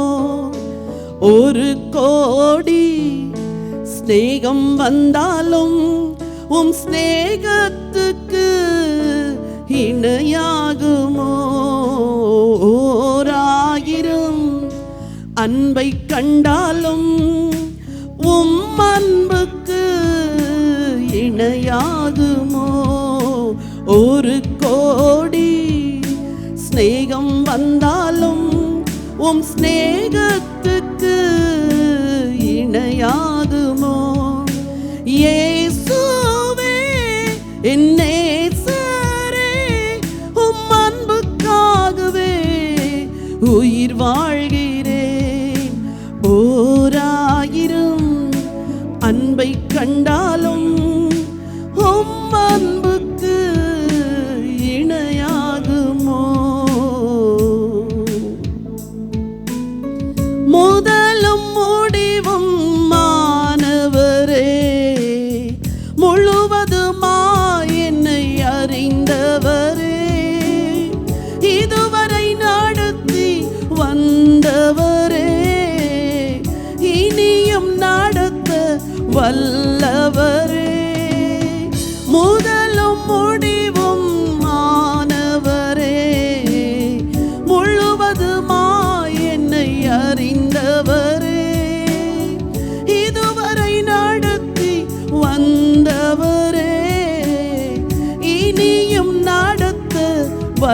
நல்லவரே. ஓராயிரம் அன்பை கண்டாலும் உம் அன்புக்கு இணையாகுமோ? ஒரு கோடி ஸ்நேகம் வந்தாலும் உம் ஸ்நேகத்துக்கு இணையாகுமோ? விழுகையில் தூக்கி அணைப்பவரே, அழுகையில் ஆறுதல் செய்பவரே, விழிகளில் நிறைந்து இருப்பவரே, வழிகளில் துணையாய் வருபவரே, விழுகையில் தூக்கி அணைப்பவரே, அழுகையில் ஆறுதல் செய்பவரே, விழிகளில் நிறைந்து இருப்பவரே, வழிகளில் துணையாய் வருபவரே. ஓராயிரம் அன்பை கண்டாலும் உம் அன்புக்கு இணையாகுமோ? ஒரு கோடி ஸ்நேகம் வந்தாலும் உம் ஸ்நேகத்துக்கு இணையாகுமோ? இயேசுவே அன்புக்காகவே உயிர் வாழ்கிறேன். ஓராயிரம் அன்பை கண்டாலும் உம் அன்புக்கு இணையாகுமோ? 3 பண்டிகைகளை குறித்து படித்தோம். நீங்கள் மனதில் படிக்க வேண்டும். பஸ்கா பண்டிகை இயேசுவின் மரணத்தை குறித்து சொல்லுகிறது. புளிப்பில்லாத அப்ப பண்டிகை இயேசுவின் அடக்கத்தை குறித்து சொல்கிறது. நம்முடைய பரிசுத்த வாழ்க்கையை குறித்து சொல்கிறது. முதற்கனியின் பண்டிகை இயேசுவின் உயிர்த்தெழுதலை குறித்து சொல்கிறது. நமக்கும் ஒரு உயிர்த்தெழுதல் உண்டு. நம்முடைய உயிர்த்தெழுதல் ஏதோ கடைசி நாளில் நடக்கிற உயிர்த்தெழுதல் என்று நம்மிலே அநேகர் நினைக்கிறோம். ஆனால் உங்களுக்கு ஒரு நற்செய்தியை சொல்ல விரும்புகிறேன். இந்த பூமியில் நீங்கள் வாழும் பொழுதே கிறிஸ்து உங்களை உயிர்ப்பிக்க விரும்புகிறார். பவுல் சொல்லுகிறார், இதற்காக நான் எனக்குள்ளே வல்லமையாய் கிரியை செய்கிற அவருடைய வல்லமையின்படி போராடி பிரயாசப்படுகிறேன் என்று சொல்லுகிறார். ஆண்டவர் நமக்குள் அவருடைய வல்லமையை கொடுக்க விரும்புகிறார். எதற்கு? பாவத்தை ஜெயிப்பதற்கு, பிசாசை ஜெயிப்பதற்கு, சோதனைகளை ஜெயிப்பதற்கு, போராட்டத்தை ஜெயிப்பதற்கு, இவைகள் எல்லாவற்றையும் ஜெயிப்பதற்கு கிறிஸ்துவுடைய உயிர்த்தெழுந்த வல்லமை நமக்குள்ளே தேவனால் கொடுக்கப்பட்டிருக்கிறது. You are not ordinary people. நீங்கள் சாதாரண மக்கள் அல்ல. நீங்கள் ஒரு பவர் ஹவுஸ். உங்களுக்குள் வல்லமை இருக்கிறது. கர்த்தர் சொல்ல ஆகும், கர்த்தர் கட்டளையிட நிற்கும். நான் சொல்லுகிறேன், நீங்கள் சொல்லவும் ஆகும், நீங்கள் கட்டளையிடம் நிற்கும். எத்தனையோ காரியங்களை, போராட்டமான சூழ்நிலைகளை ஆண்டவர் இயேசுவின் நாமத்தில் வைராக்கியத்தோடு கடிந்து கொண்டு ஜெபித்த பொழுது இருந்த இடமே தெரியாமல் மறைந்து போனதை என் வாழ்க்கையில் நான் பார்த்திருக்கிறேன். ஹல்லேலூயா. எத்தனையோ குடும்பங்களின் பிரச்சனைகளுக்காக, போராட்டங்களுக்காக கண்ணீரோடு அவர்கள் வந்து நின்று ஜெபிக்கும் பொழுது, அதிகாரத்தோடு அவர்களுடைய வாழ்க்கையில் இருக்கிற பிசாசின் கிரியைகளை கடிந்து கொள்ளும் பொழுது ஆண்டவர் மகா பெரிய ஒரு விடுதலையை தருகிறார். இன்றைக்கும் கர்த்தர் உங்களுக்குள் அந்த உயிர்த்தெழுந்த வல்லமையை வைத்திருக்கிறார். விசுவாசிக்கிறீர்களா? சொல்லுங்களேன், எனக்குள்ள உயிர்த்தெழுந்த வல்லமை இருக்குது, எனக்குள்ள உயிர்த்தெழுந்த கிறிஸ்து இருக்கிறார். அந்த கிறிஸ்துவின் மூலமாய் தான் நீங்கள் பிரச்சனைகளை சந்திக்க வேண்டும். அந்த கிறிஸ்துவின் மூலமாய் தான் நீங்கள் போராட்டங்களை எதிர்கொள்ள வேண்டும். அப்பொழுது இந்த உலகத்தில் நீங்கள் ஜெயமுள்ள ஒரு வாழ்க்கை வாழ்வீர்கள். ரோமருக்கு எழுதின நிருபம் 8ஆம் அதிகாரம் 11வது வசனம் அற்புதமான ஒரு செய்தியை சொல்கிறது. அன்றியும் கிறிஸ்துவை மரித்தோரிலிருந்து எழுப்பினவருடைய ஆவி உங்களில் வாசமாயிருந்தால், கிறிஸ்துவை மரித்தோரிலிருந்து எழுப்பினவர் உங்களில் வாசமாயிருக்கிற தம்முடைய ஆவியினாலே சாவுக்கு ஏதுவான உங்கள் சரீரங்களை உயிர்ப்பிப்பார். புரியுதா வசனம்? புரியல. வசனம் சொல்லுது, இயேசுடைய சரீரம் அடக்கம் பண்ணப்பட்டதல்லவா கல்லறையில். அந்த அடக்கம் பண்ணப்பட்ட சரீரத்தை உயிரோடு எழுப்பியது தேவனுடைய வல்லமை. என்ன வல்லமை? The power of resurrection. சொல்லுங்க, பவர் ஆஃப் ரெசரக்ஷன். கொஞ்சம் பவராக தான் சொல்லுங்களேன். The power of resurrection. உயிர்த்தெழுந்த வல்லமை அப்படியே நிச்சயம் பிதாட்டிருந்து இறங்கி வந்திருக்கிறோம். இயேசுடைய சரீரத்திற்குள் அது புகுந்து சென்று மரித்து போன உச்சம் தலை முதல் உள்ளம் கால் வரைக்கு இயேசு மரித்தவராய் படுத்திருக்கிறார். கொஞ்சம் இமேஜின் பண்ணி பாருங்க. அவர் எத்தனையோ பேரை மரித்தோரிலிருந்து உயிரோடு எழுப்பினவர். அவர் மரித்து படுத்திருக்கிறார். அவர் எதையும் தானாக செய்ய முடியாது. அவர் வாய் பேச முடியாது, அவருடைய செவிகள் கேட்க முடியாது, அவருடைய கண்கள் பார்க்க முடியாது. அவர் 3வது நாள் வரைக்கும் அப்படியே கல்லறையில் சீலைகளில் சுற்றப்பட்டு படுத்திருக்கிறார். திடீரென்று 3வது நாள் ஒரு வல்லமை வானத்திலிருந்து இறங்கி வருகிறது. அவர் சரீரத்துக்குள் கடந்து செல்கிறது. அந்த வல்லமை அவர் கால்களை மாத்திரம் உயிர்ப்பிக்கவில்லை, அவருடைய சிரசை மாத்திரம் உயிர்ப்பிக்கவில்லை, கண்களை மாத்திரம் உயிர்ப்பிக்கவில்லை, உச்சம் தலை முதல் உள்ள கால் வரைக்கும் அவருடைய ஒவ்வொரு அவயவமும் உயிர்ப்பிக்கப்பட்டது. அவருடைய ஹார்ட் உயிர்ப்பிக்கப்பட்டிருக்கும், அவருடைய லங்ஸ் உயிர்ப்பிக்கப்பட்டிருக்கும், அவருடைய உள்ள internal organs, liver, spleen, gall bladder, pancreas எல்லாமே உயிர்ப்பிக்கப்பட்டிருக்கும். ஒரு அவயவம் கூட மரணத்தை காணாதபடி எல்லாரையும் உயிர்ப்பித்தாராம். ரோமரிலே பவுல் எழுதுகிறார், அதே வல்லமை தான் உங்களுக்குள்ளே இருக்குது. உங்களுடைய சாவுக்கு ஏதுவான சரீரத்தை உயிர்ப்பிக்கும் அதே வல்லமை. கடந்த ஆண்டுக்கு முந்தின ஆண்டு என் கணவரும் நானும் கொரோனா வியாதினாலே தாக்கப்பட்டோம். மிகவும் ஆபத்தான நிலைமையிலே சீரியஸாக ஹாஸ்பிட்டலாக போய் எங்கேயுமே ட்ரீட்மெண்ட் பண்ண முடியாது. கடைசியில் ஒரு ஹாஸ்பிட்டலில் போய் அட்மிட் ஆனோம். ஒரு பகுதி லங்ஸ் ஃபுல்லாக என் கணவருக்கு பாதிக்கப்பட்டு விட்டது. எனக்கு வைத்தியம் செய்த டாக்டர்ஸ் அதை என்கிட்ட சொல்லவே இல்லை, சொன்னால் வருத்தப்படுவோம் என்று. 2 பேரும் ஒரே நேரத்தில் பாதிக்கப்பட்டதுனால ஒரே ரூமில் எங்கள் 2 பேரையும் படுக்க வைத்திருந்தார்கள். அவர்களை நான் பார்ப்பேன், என்னை அவர்கள் பார்ப்பார்கள். மனசுக்குள்ளே என்ன எண்ணம் ஓடும் தெரியுமா? ஐயோ, அந்த பாஸ்டர் இறந்துட்டாரு, இந்த பாஸ்டர் இறந்துட்டாரு, அவங்க இறந்து. அந்த நாட்களில் எல்லாம் அடுத்தடுத்து மறித்து கொண்டிருக்கிற ஒரு நேரம். ஒரு நாள் இரவு பிசாசு என்னோடு கூட போராடுகிறான், உங்கள் ஜீவனை நான் எடுத்து விடுவேன் என்று. எனக்கு என்ன செய்வதென்றே தெரியவில்லை. மூச்சு விட முடியாத கஷ்ட நிலைமை, ஆக்சிஜன் வைக்கப்பட்டு அவ்வளோ ஒரு பரிதபிக்கப்படத்தக்க நிலைமையில் இருந்தோம். நான் அதற்கு முன்பதாக ஒரு செய்தியை கொடுத்திருந்தேன். கொரோனாவுக்கு மருந்து இயேசு கிறிஸ்துவின் ரத்தம் என்று சொல்லி இந்த யாத்திராகமம் 12ஆம் அதிகாரத்தை மையமாய் வைத்து பேசியிருந்தேன். சில புறவினத்தவர்கள் அதை ரொம்ப கமெண்ட் பண்ணிலாம் எழுதியிருந்தாங்க, ரொம்ப கேவலமாலாம் என்ன பேசினாங்க. நான் அதை பற்றி கவலையே படலை. ஆனால் அன்றைக்கு இரவு ஆண்டவர் எனக்கு அதை ஞாபகப்படுத்தினார். நீ சொன்னாய் அல்லவா, பஸ்கா ஆட்டுக்குட்டியின் ரத்தத்தினால எல்லாருக்கும் விடுதலை வந்தது, எகிப்தின் தலைச்சன்கள் அழிக்கப்பட்டது, ஆனால் தேவ ஜனங்கள் காக்கப்பட்டார்கள் என்று. அதே ரத்தத்தின் வல்லமை உன்னையும் காக்கும் என்று சொன்னார். அப்பொழுது ஆண்டவர் எனக்கு ஞாபகப்படுத்தி இருந்து ரோமர் 8:11 வசனம்தான். ஒரு நாள் ராத்திரி 1:30 மணிக்கு என் படுக்கையில் எழும்பி உட்கார்ந்தேன். ஆண்டவரை நோக்கி கதறினேன், ஆண்டவரே, எத்தனையோ பரிசுத்தவான்கள் போய்விட்டார்கள், நான் பிழைப்பானா, என் கணவர் பிழைப்பாரா, எனக்கு நம்பிக்கை இல்லை. ஆனால் இன்றைக்கு இரவு என்னால் இன்னைக்கு ஒரு ராத்திரி தான் ஜெபிக்க முடியும். நான் போராடி ஜெபிக்கிறேன், எப்படியாவது எங்கள் 2 பேருக்கு விடுதலை தர வேண்டும் என்று சொல்லி இந்த ரோமர் 8:11 எத்தனை முறை அறிக்கை செய்திருப்பேனோ எனக்கு தெரியாது. திரும்பவும் சொன்னேன், ஆட்டுக்குட்டியின் ரத்தத்தினாலும் சாட்சியின் வசனத்தினாலும் இந்த கொரோனா வியாதியிலிருந்து நீர் எங்களை சுகப்படுத்துகிறதற்காய் நன்றி என்று பல முறை சொல்லி ஒரு மணி நேரம் ஜெபித்து விட்டு அப்படியே களைத்து படுத்து விட்டேன். அதற்கு பிறகு என்னால் அதை போல ஜெபிக்க முடியவில்லை. என்னை ஜெபிக்க வைத்தவர் தேவன். ஹல்லேலூயா. எனக்கு பலன் கொடுத்து அந்த போராட்டமும் உயிருக்கு போராடி கொண்டிருந்த நேரத்தில் என்னை ஜெபிக்க வைத்தவர் தேவன். அந்த ஒரு இரவு அந்த ஜெபம், இந்த ஒரு வசனத்தை சொல்லி ஜெபித்து கொஞ்சம் கொஞ்சமாய் 2 பேரும் சுகமாகி கர்த்தர் எங்களை அழைத்து கொண்டு வந்தார். அந்த நாட்களில் எல்லாம் நான் உருகி பாடின பாடல் என்ன தெரியுமா? C minor. என் உள்ளத்தை உடைச்சு கர்த்தர்ட்ட ஊற்றி, ஜீவன் கொடுத்தா நான் உங்களுக்காக வாழுவேன்ப்பா, ஜீவன் கொடுத்தா நாங்கள் 2 பேரும் சேர்ந்து ஜெபம் பண்ணுவோம், ஜீவன் கொடுத்தா உங்களுக்காக தான் ஆண்டவரே வாழுவோம் என்று எங்களை அர்ப்பணித்தோம், பிழைக்க வைத்தார். ஹல்லேலூயா. என் மீது அன்பு கூர்ந்து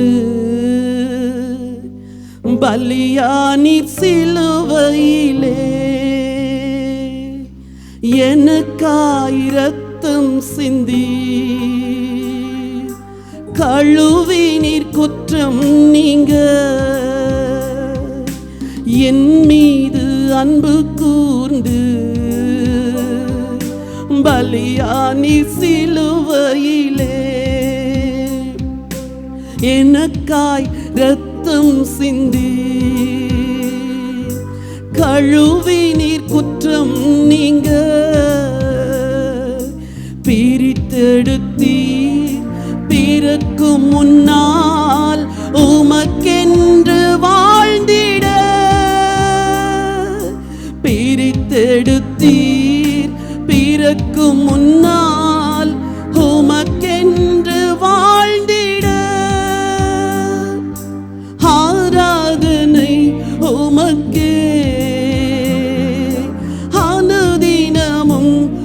உமக்கே, ஆராதனை உமக்கே, அனுதினமும் உமக்கே. ஹல்லேலூயா. இந்த ஒரு பாடல் தான் என் உள்ளத்தை ஆற்றி ஆற்றி ஆற்றி தேற்றியது.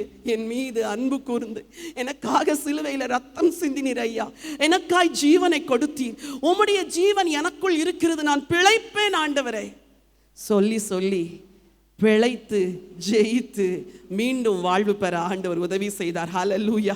நான்காவதாக ஒரு பண்டிகை குறித்து வாசிக்கிறோம். லேவியராகமம் புஸ்தகம் 23ஆம் அதிகாரம் 15 சில வசனங்களை வாசிக்க விரும்புகிறேன். லேவியராகமம் 23:15. நீங்கள் அசைவாட்டும் திர்க்கட்டை கொண்டு வரும் ஓய்வு நாளுக்கு மறுநாள் முதற்கொண்டு எண்ண துவக்கி 7 வாரங்கள் நிறைவேறின பின்பு 7ஆம் ஓய்வு நாளுக்கு மறுநாளாகிய 50ஆம் நாள் மட்டும் எண்ணி கர்த்தருக்கு புதிய போஜன பலியை செலுத்த கடவீர்கள்.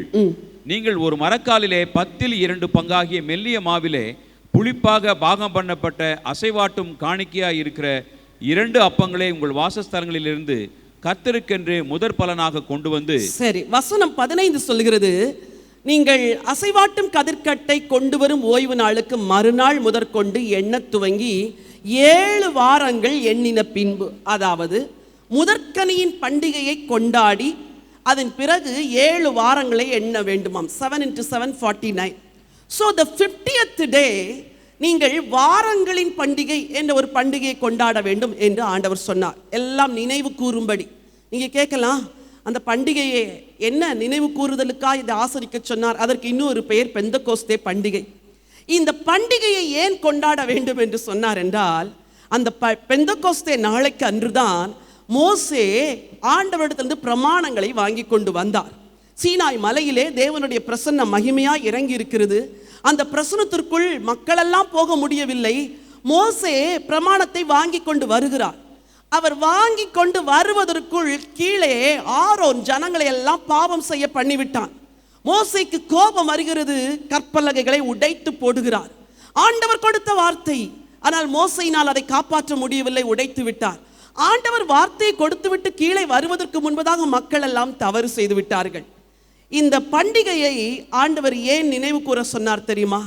நான் உங்களுக்கு பிரமாணத்தை கொடுத்தேனே, அந்த பிரமாணத்தை நினைவு கூறும்படி இந்த வாரங்களின் பண்டிகையை கொண்டாட வேண்டும் என்று சொன்னார். சரி, இந்த பிரமாணம் புதிய ஏற்பாட்டில் எப்படி நிறைவேறியது என்றால், 50வது நாளிலே ஆண்டவர் இயேசு கிறிஸ்து உயிரோடு எழுந்து 40 நாள் அளவும் எல்லாருக்கும் தரிசனமாகிறார்.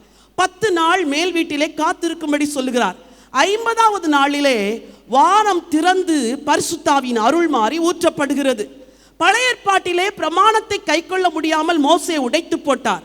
ஆனால் புதிய ஏற்பாட்டிலே ஆண்டவர் அந்த பரிசுத்த ஆவியை கொடுத்து உள்ளத்தில் கொடுத்து புது உடன்படிக்கை பண்ணினார். என்ன தெரியுமா? என் வார்த்தையை உங்கள் இருதயத்தில் எழுதுவேன். ஹல்லேலூயா. இன்னைக்கு நமக்கு என்ன நம்பிக்கை தெரியுமா? ஆண்டவருடைய வசனத்தை படிக்க படிக்க படிக்க கை கொள்ளுகிறதுக்குரிய பலனும் கூடவே வருகிறது. பரிசுத்த ஆவியின் நிறைவினாலே அது கொடுக்கப்படுகிறது.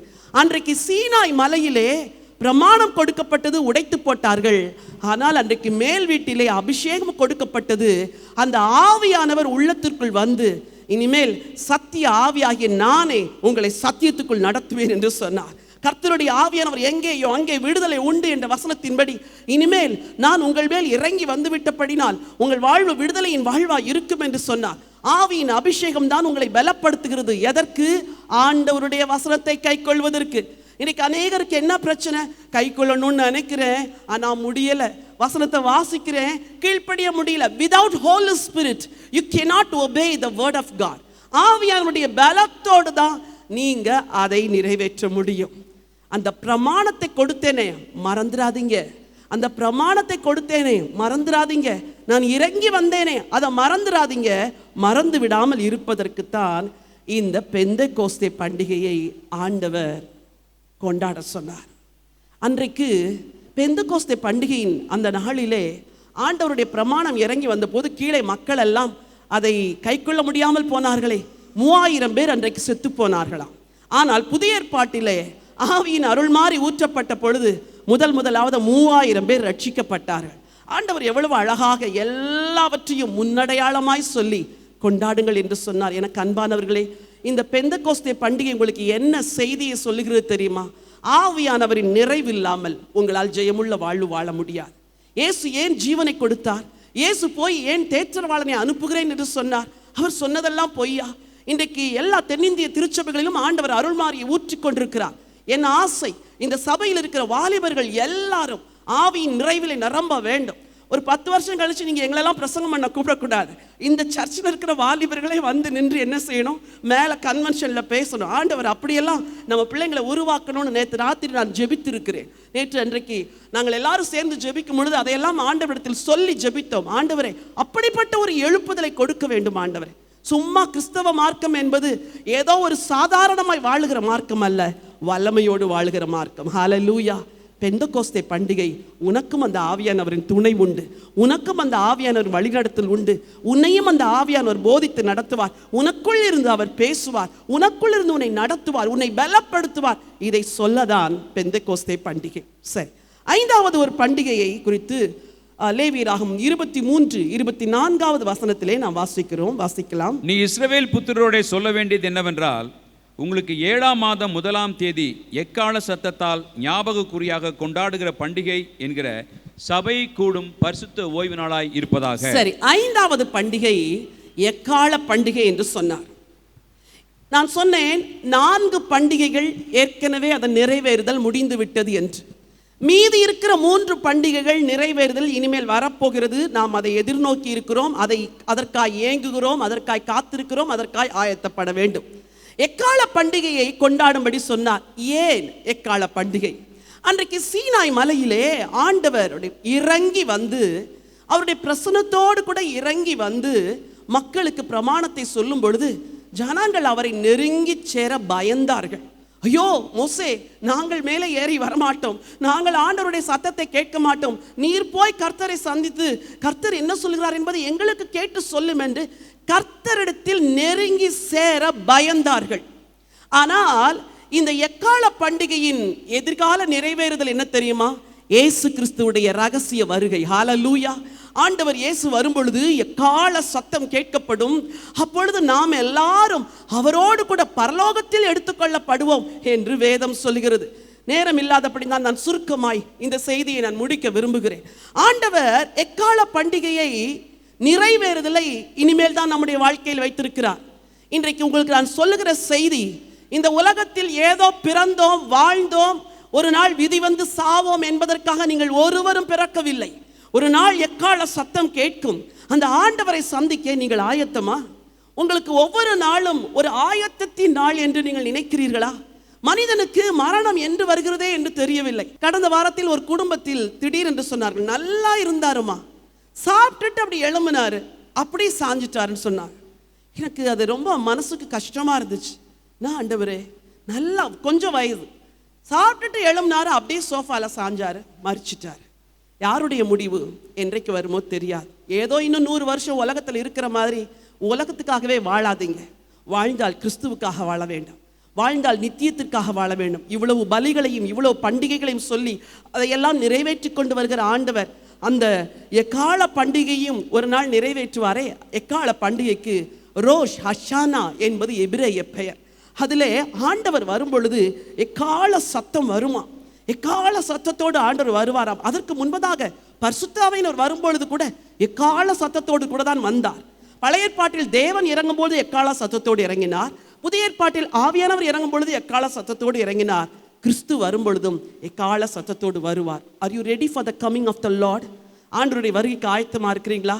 இந்த மாலை வேளையில ஒரே ஒரு தீர்மானத்தோடு கடந்து செல்லுங்கள். ஆண்டவரே, எல்லா பண்டிகை நிறைவேறுதலுக்காய் நீர் பூமிக்கு வந்தீர், சீக்கிரம் வரப்போகிறீர், என்னையும் என் குடும்பத்தையும் ஆயத்தப்படுத்தும். தகப்பன்மாராக இருக்கிறவர்கள் உங்கள் குடும்பத்தை ஆயத்தப்படுத்துங்கள். எபிரேய குடும்பத்திலே தகப்பன்மாருக்கு தான் மிகுந்த பொறுப்பு. அன்றைக்கு பஸ்காவை ஆசரிக்கும் பொழுது தகப்பன் தான் வீட்டில் உள்ள எல்லாரையும் கூட்டி சேர்த்து பஸ்கா பலியிட்டு குடும்பத்தையே ஆயத்தப்படுத்தினாராம். தகப்பனுக்கும் பொறுப்பு இருக்கிறது, தாய்க்கும் பொறுப்பு இருக்கிறது, வாலிப பிள்ளைகளே உங்களுக்கும் பொறுப்பு இருக்கிறது. அசதியாய் வாழாதிருங்கள், ஆண்டவருடைய வருகைக்காய் வாழுங்கள். இது 5வது பண்டிகை. 6வது பண்டிகை லேவியராகமம் 23-26 வசனத்தை வாசியுங்கள்.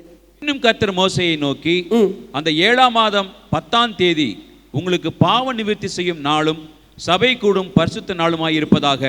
அப்பொழுது நீங்கள் உங்கள் ஆத்துமாக்களை தாழ்மைப்படுத்தி கர்த்தருக்கு தகன பலி செலுத்த கடவீர்கள். அடுத்து ஒரு பண்டிகை, பாவ நிவர்த்தி பலி, டே ஆஃப் அட்டோன்மெண்ட். அதை ஒரு பண்டிகையாய் ஆண்டவர் கொண்டாட சொன்னார். வருஷத்துக்கு ஒரு முறை அந்த பண்டிகையை கொண்டாட வேண்டும். அந்த பண்டிகையில என்ன செய்ய வேண்டுமா? இஸ்ரவேல் தேசம் முழுவதற்கும் பாவ நிவர்த்தி செய்ய வேண்டுமா? நம்ம இந்தியாவில் கூட அப்படி ஒரு நாள் இருந்தால் நல்லா இருக்கும்ல, பாவ நிவர்த்தி நாள். இது இந்தியாவுக்கு பாவ நிவர்த்தி பண்டிகை. எல்லாரும் வரணும், அழுது மனம் திரும்பி, ஆண்டவரே எங்களை மன்னியும். அப்படி ஒரு நாள் வராதான் இருதயம் ஏங்குது. ஒரு நாள் வரும், கர்த்தர் கொண்டு வருவார். எழுப்புதல் வரும் பொழுது இந்தியாவிலே கர்த்தருடைய அக்கினி ஊற்றப்படும். பாவிகள் மனம் திரும்புவார்கள், ஆண்டவரை அறியாதவர்கள் கர்த்தரை ஏற்றுக்கொள்வார்கள். சரி, அந்த நாளிலே என்ன செய்ய வேண்டும் என்று சொல்லுகிறார்? அப்பொழுது நீங்கள் உங்கள் ஆத்துமாக்களை தாழ்மைப்படுத்தி கர்த்தருக்கு தகன பலி செலுத்த கடவீர்கள். இந்த பாவ நிவர்த்தி பண்டிகை எதற்காக என்றால், ஆண்டவர் ஜனங்கள் தங்களை தாழ்த்தும் போது அவங்களுக்கு இரக்கம் பாராட்டினாரே, அந்த இரக்கத்தை நினைக்கிறதுக்கா. எங்க இரக்கம் பாராட்டினார்? முதல் முறை பிரமாணத்தை கொடுக்கும் பொழுது கல்லை உடச்சி போட்டாங்கல்ல, அப்போ மக்கள்லாம் ஆண்டவர்கிட்ட மனம் திரும்பினாங்களா, மன்னிச்சிருங்க ஆண்டவரே, மன்னிச்சிருங்க ஆண்டவரே, தப்பு செஞ்சுட்டோம் ஆண்டவரே, உங்க வார்த்தையை உடைச்சிட்டோம் ஆண்டவரே, திரும்ப தாங்க. மோசே அழுகிறார், ஜனங்கள் அழுகிறார்கள். எல்லாரும் ஆண்டவர்கிட்ட மனம் திரும்பும் போது ஆண்டவர் இரக்கம் பாராட்டி, தேசத்துக்கே இரக்கம் பாராட்டி கற்பனையை 2வது முறை கொடுக்கிறார். என் அன்பு சகோதரனே, உங்க வாழ்க்கையில ஆண்டவர் ஒரு செகண்ட் சான்ஸை வச்சிருக்கிறார். நீங்க ஒரு முறை கர்த்தர் உங்களுக்கு கொடுத்த கிருபையை போக்கடிச்சு நீங்க எங்கேயோ தூரம் போயிட்டீங்க. இந்த மாலை வேளையில God wants to give you a second opportunity, second chance. திரும்ப ஒரு 2வது வாய்ப்பை கொடுக்கும் பொழுது வந்துருங்க ஆண்டவர்கிட்ட. இன்னும் இருதயத்தை கடினப்படுத்தாதீங்க, இன்னும் ஆண்டவரை விட்டு தூரமா போகாதீங்க, இன்னும் உலகத்தின் பின்னாக போகாதீங்க, இன்னும் கர்த்தர் வெறுக்கிறவைகளை செய்யாதுங்க. இந்த தேசமே கர்த்தர்கிட்ட வந்து மனம் திரும்பிச்சான். சரி, இது நிறைவேறுதல் எங்கு நடக்கும் என்றால், ஆண்டவருடைய ரகசிய வருகைக்கு பிறகு ஒரு பெரிய உபத்திரவ காலம் இருக்கிறதே. அந்த உபத்திரவ காலத்தில் இஸ்ரவேலர்கள் எல்லாம் மனம் திரும்புவார்களாம். முதல் முறை வந்த மேசியாவை அவர்கள் ஏற்கவில்லை, புறக்கணித்தார்கள். மோசே கற்பலகைகளை உடைச்சு போட்ட மாதிரி இயேசு கிறிஸ்துவை அவர்கள் புறக்கணித்தார்கள். இப்பொழுது ரகசிய வருகையில் எல்லாரும் ஆண்டவரோடு எடுத்துக்கொள்ளப்பட்ட பிறகு இவர்கள் மனம் திரும்பி, ஐயோ மேசியாவே, நீர் வந்தீர், முதலாம் முறை வந்தீர், நாங்கள் ஏற்றுக்கொள்ளவில்லை, 2வது முறையும் வந்தீர், நாங்கள் உம்மை மறந்து போனோம், தயவு செய்து எங்களை மன்னியும், இந்த உபத்திரவ காலத்திலாவது நாங்கள் உம்மை ஏற்றுக்கொள்கிறோம், எங்களை மன்னியும் என்று இஸ்ரவேல் தேசத்தில் அநேகர் மனம் திரும்புவார்களாம். அந்த மனம் திரும்புதலை சொல்லுவதற்குத்தான் இந்த பாவ நிவர்த்தி பண்டிகை. நீங்களாம் யாராவது அந்த நாளில் இருக்கணும்னு நினைக்கிறீங்களா? நான் கேட்குற கேள்வி புரியுதா? வேண்டாம். அந்த நாளில் யாரும் பூமியில் இருக்கக்கூடாது. அதுக்கு முன்னாடியே ஆண்டவரோடு பறந்து விட வேண்டும். அதற்கு முன்னாடியே மனம் திரும்பி கழுவப்பட்டு சுத்தமாக்கப்பட்டு போயிடணும். அந்தி கிறிஸ்துவின் காலத்தில் படுகிற உபத்திரவம் மகாபயங்கரமான உபத்திரவம். அந்நாட்களில் இஸ்ரவேலர்கள் ரட்சிக்கப்படணும்னா இரத்த சாட்சியாக மறிச்சு தான் ரட்சிக்கப்படுவாங்களாம். அது எவ்வளோ கொடுமையான ஒரு நாட்கள் இல்லை. அந்த பாவ நிவர்த்தி நாள் அன்றைக்கு 2வது கல்லை, 2வது பிரமாணத்தை கொடுத்த பொழுது ஜனங்கள் மேல் இரக்கம் பாராட்டினது போலவே ஆண்டவர் உபத்திரவ காலத்திலும் இஸ்ரவேல் ஜனங்கள் மேல் இரக்கம் பாராட்டுவதற்குத்தான் அந்த பாவ நிவர்த்தி பண்டிகை. ஒருவேளை இந்த நாள் உங்களுக்கு ஒரு பாவ நிவர்த்தி நாளாக இருக்கட்டும், பாவ நிவர்த்தி பண்டிகை நாளாக இருக்கட்டும். இன்னொரு இரக்கத்தை ஆண்டவர் இன்றைக்கு இரவு கொடுத்திருக்கிறார். ஒருவேளை இன்றைக்கு இரவு ஆண்டவர் வருவாரா நமக்கு தெரியாது. வந்துவிட்டால் இங்கே ஒருவரும் கைவிடப்பட்டு போய்விடக்கூடாது. அதற்காகத்தான் இந்த பண்டிகைகளை குறித்து படிக்க சொன்னார். கடைசியாக ஒரு பண்டிகை, அதற்கு பெயர் கூடார பண்டிகை. லேவியராகமம் 23ஆம் அதிகாரம் 39வது வசனம் வாசியுங்கள். நிலத்தின் பலனை நீங்கள் சேர்த்து வைக்கும் 7ஆம் மாதம் 15ஆம் தேதி முதல் கர்த்தருக்கு பண்டிகையை 7 நாள் ஆசரிக்க கடவீர்கள். முதலாம் நாளிலும் ஓய்வு, 8ஆம் நாளிலும் ஓய்வு. முதல் நாளிலே அலங்காரமான விருட்சங்களின் கனிகளையும் பேரீச்சின் ஓலைகளையும் தழைத்திருக்கிற விருட்சங்களின் கிளைகளையும் ஆற்றல் அரிகளையும் கொண்டு வந்து உங்கள் தேவனாகிய கர்த்தருடைய சந்நிதியில் 7 நாளும் மகிழ்ச்சியாயிருங்கள். இதுதான் கூடார பண்டிகை. ஆண்டவர் சொல்லுகிறார், நீங்கள் 7 நாள் கூடார பண்டிகையை ஆசரிக்க வேண்டும் என்று. நீங்கள் பழைய ஏற்பாடு முழுவதிலும் வாசித்தால் பல இடங்களிலே இஸ்ரவேலர் கூடார பண்டிகையை ஆசரித்தார்களாம். எதற்காக? எதை நினைவு கூறும்படி? நாம் 40 வருஷம் வனாந்திரத்திலே கூடாரத்தில் இருந்தோம். இப்பொழுது ஆண்டவர் நம்மை கானான் தேசத்திற்கு கொண்டு வந்து விட்டார். அந்த வனாந்திரத்தில் நாம் கூடாரத்தில் வாழ்ந்த வாழ்வை நாமும் நம்முடைய பிள்ளைகளும் மறந்துவிடக் கூடாது என்பதற்காகவே ஆண்டவர் கூடார பண்டிகையை ஆசரிக்க சொன்னார். இந்த கூடார பண்டிகை புதிய ஏற்பாட்டில் எங்கு நிறைவேறுகிறது என்றால் ஆண்டவருடைய 1000 வருஷ அரசாட்சியிலே. ஹல்லேலூயா. அந்த 1000 வருஷ அரசாட்சியிலே ஆண்டவருடைய கூடாரத்தில் நாம் எல்லாரும் வாசம் செய்வோம். ஆண்டவரும் நாமும் இணைந்து வாழுகிற ஒரு வாழ்க்கை, அப்படிப்பட்ட ஒரு மகிமையான வாழ்க்கை இருக்கிறது என்பதற்குத்தான் அது வருகிற நாள் வரைக்கும் இஸ்ரவேல் ஜனங்களை கூடார பண்டிகையை ஆசரிக்க சொன்னார். இந்த கூடார பண்டிகையிலே ஒவ்வொரு இஸ்ரவேலரும் ஒரு கூடாரத்தை போட வேண்டும்.